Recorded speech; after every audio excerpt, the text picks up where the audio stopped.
মা ফাতেমার বিয়ের দিন কি ঘটেছিল জানলে সত্যিই অবাক হবে।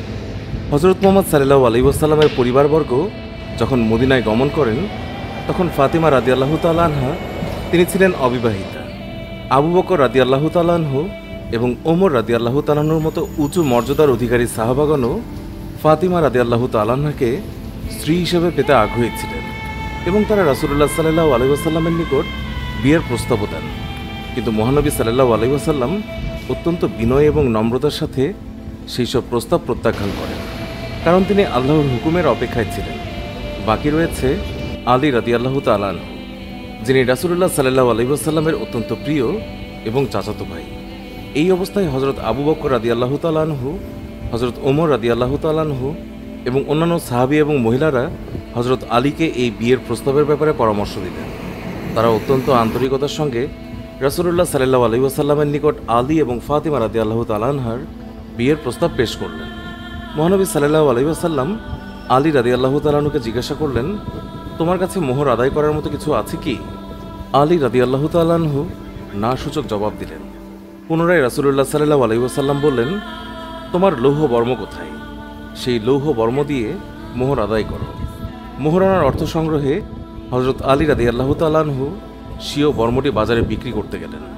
পথে দেখা হলো হযরত উসমান রাদিয়াল্লাহু তাআলা আনহুর সাথে। সব কিছু শুনে তিনি সেটি কিনে নিলেন। দাম দিলেন 480 দিরহাম। হযরত উসমান রাদিয়াল্লাহু তাআলা আনহু তার কেনা বর্মটি তারই হাতে তুলে দিয়ে বললেন, আমাকে নয়, এই বর্ম একজন বীরের অঙ্গেই শোভা পায়, কাজেই এটি আমি তোমাকেই উপহার দিচ্ছি। রাসূল করিম সাল্লাল্লাহু আলাইহি ওয়াসাল্লাম স্বয়ং কন্যার মতামত জানতে চাইলে ফাতেমা রাদিয়াল্লাহু তাআলা আনহা লজ্জায় মুখ ঘুরিয়ে হেসে ফেললেন। নারীদের এই নীরবতাকেই সম্মতি হিসেবে গ্রহণ করা হয়। অতঃপর রাসূলুল্লাহ সাল্লাল্লাহু আলাইহি ওয়াসাল্লাম আনাস রাদিয়াল্লাহু তাআলা আনহু, আবু বকর রাদিয়াল্লাহু তাআলা আনহু, ওমর রাদিয়াল্লাহু তাআলা আনহু এবং অন্যান্য সাহাবীগণকে ডেকে আনার নির্দেশ দিলেন। সকলে উপস্থিত হওয়ার পর রাসূলুল্লাহ সাল্লাল্লাহু আলাইহি ওয়াসাল্লাম বিয়ের খুতবা পাঠ করলেন এবং আলীকে বললেন, আমার কন্যা ফাতিমাকে তোমার সাথে 400 মিসকাল রৌপ্যের বিনিময়ে বিয়ে দিলাম, তুমি কি তা কবুল করছো? আলী রাদিয়াল্লাহু তাআলা আনহু বললেন, জি, কবুল করলাম। অতঃপর রাসূল করিম সাল্লাল্লাহু আলাইহি ওয়াসাল্লাম ফাতিমার নিকট গমন করলেন এবং তাকে ডাকলে তিনি লজ্জায় জড়সড় হয়ে পিতার নিকট আসলেন। রাসূলুল্লাহ সাল্লাল্লাহু আলাইহি ওয়াসাল্লাম তাকে লক্ষ্য করে বললেন, ফাতিমা, আমার বংশের উত্তম ব্যক্তির সাথে তোমার বিয়ে দিয়েছি।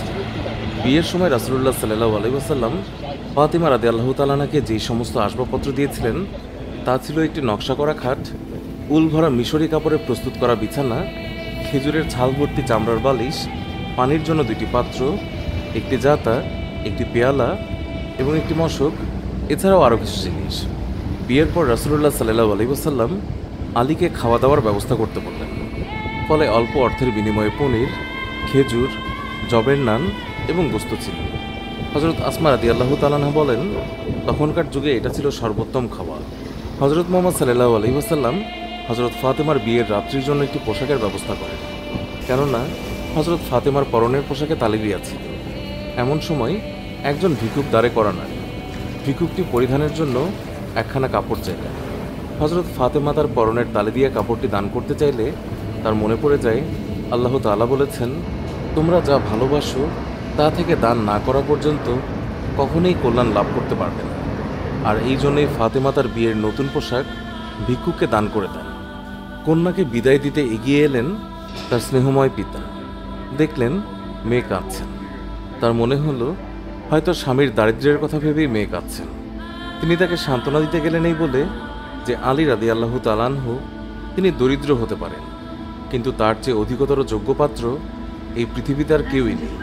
ক্রন্দনময়ী ফাতিমা রাদিয়াল্লাহু তাআলা আনহা জানালেন, আলী রাদিয়াল্লাহু তাআলা আনহুর দারিদ্রতা নয়, জীবনে এই প্রথম পিতার নৈকট্য এবং ছত্রছায়া থেকে দূরে সরে যাচ্ছেন, আর এমন দিনে মাও কাছে নেই। সে কারণেই এই কান্না। এতদিন ফাতিমা রাদিয়াল্লাহু তাআলা আনহা ছায়ার মতো বাবার সাথে ছিলেন, প্রতি মুহূর্তে বাবার সেবা করেছেন, আর আজকে তিনি চলে যাচ্ছেন স্বামীর বাড়ি। দুটো চোখ পানিতে ভিজে যায়। রাসূলুল্লাহ সাল্লাল্লাহু আলাইহি ওয়াসাল্লাম তিনিও কোনো রকমে কান্না থামিয়ে আলী রাদিয়াল্লাহু তাআলা আনহুকে বললেন, হে আলী, ফাতিমা তোমার সৌভাগ্যের কারণ হোক। আর ফাতিমাকেও বললেন, সংসারের সব কাজ নিজ হাতে করবে, সবসময় স্বামীর দিকে নজর দেবে এবং তার খেদমতে নিজেকে সঁপে দেবে। আলী রাদিয়াল্লাহু তাআলা আনহু তিনি যেই বাড়িতে ফাতিমাকে নিয়ে বসবাস করতেন সেই বাড়িটি মূলত রাসূলুল্লাহ সাল্লাল্লাহু আলাইহি ওয়াসাল্লামের বাড়ি থেকে বেশ কিছু দূরে ছিল। রাসূলুল্লাহ সাল্লাল্লাহু আলাইহি ওয়াসাল্লাম প্রায় প্রতিদিনই তাকে দেখতে যেতেন। একদিন রাসূলুল্লাহ তাকে বললেন, মা, প্রায় তোমাকে দেখতে আসতে, তোমাকে আমি কাছে নিয়ে যেতে চাই। ফাতিমা রাদিয়াল্লাহু তাআলা আনহা বললেন, আব্বাজান, হারিসা বিন নোমানের অনেক বাড়ি আছে, তাকে বলুন একটি বাড়ি খালি করে দিতে। রাসূলুল্লাহ সাল্লাল্লাহু আলাইহি ওয়াসাল্লাম বললেন, বেটি আমার, হারিসার নিকট বাড়ি যাইতে আমার লজ্জা হয়, কেননা সে প্রথমেই আল্লাহ এবং তার রাসূলের সন্তুষ্টির জন্য কয়েকটি বাড়ি দান করেছেন। এই কথা শুনে ফাতিমা একেবারে চুপ হয়ে গেলেন। কিন্তু হারিসা বিন নোমানের কাছে এই বিষয়ে কথা পৌঁছালে তিনি রাসূলের কাছে এসে বললেন, হে আল্লাহর রাসূল, আমি জানতে পেরেছি যে আপনি আপনার প্রিয়তমা কন্যাকে আপনার সন্নিকটে রাখতে চান। আমি আমার সকল বাড়ি আপনার নিকট হস্তান্তর করে দিলাম।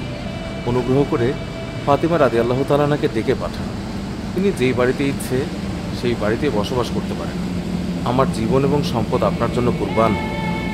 আল্লাহর কসম, যেই জিনিস আমার নিকট থেকে নেবেন তা আমার কাছে থাকার চেয়ে আপনার কাছে থাকা বেশি পছন্দ করি।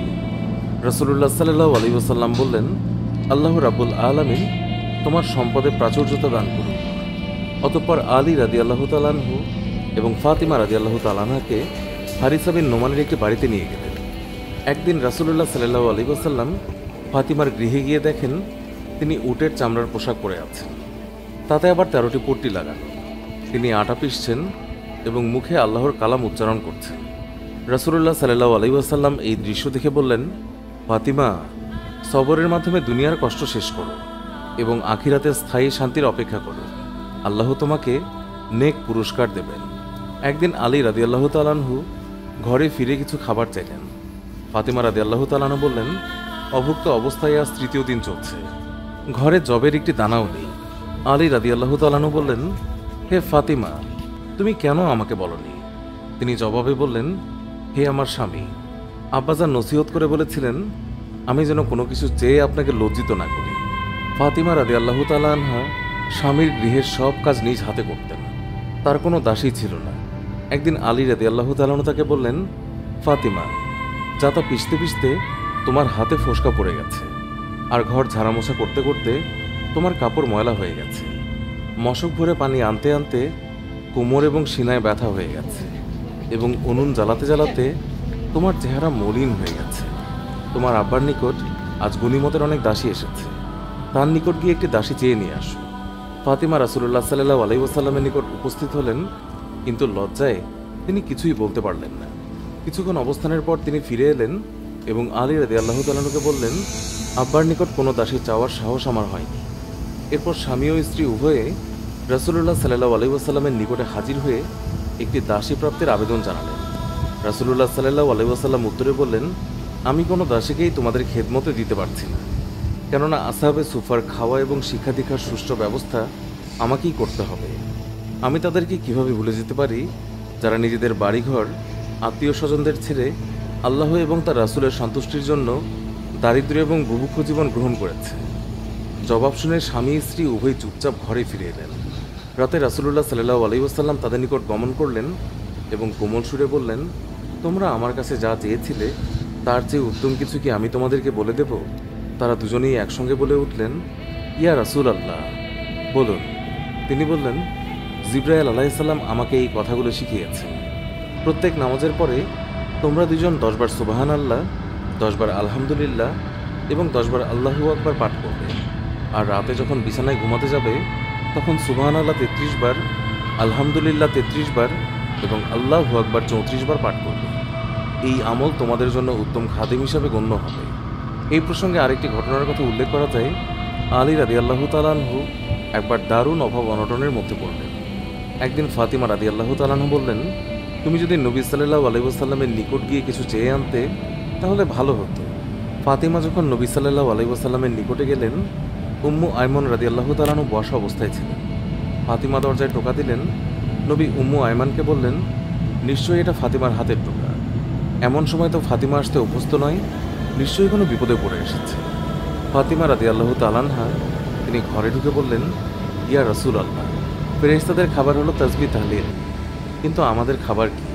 তিনি বললেন, মুহাম্মাদের পরিবারের রান্নাঘরে 30 দিন ধরে আগুন জ্বলে না। আমার নিকট কিছু ছাগল এসেছে। তুমি চাইলে 5টি ছাগল তোমাকে আমি দিতে পারি, আর তুমি যদি চাও এর পরিবর্তে তোমাকে আমি 5টি কথা শিখিয়ে দিতে পারি, যা জিবরাইল আলাইহিস সালাম আমাকে শিখিয়েছেন। ফাতিমা রাদিয়াল্লাহু তাআলা আনহা তিনি বললেন, আপনি বরং আমাকে সেই 5টি কথাই শিখিয়ে দিন যা জিবরাইল আলাইহিস সালাম আপনাকে শিখিয়েছেন। নবী সাল্লাল্লাহু আলাইহি ওয়াসাল্লাম বললেন, ইয়া আউয়ালাল আউয়ালিন, ইয়া আখিরুল আখিরিন।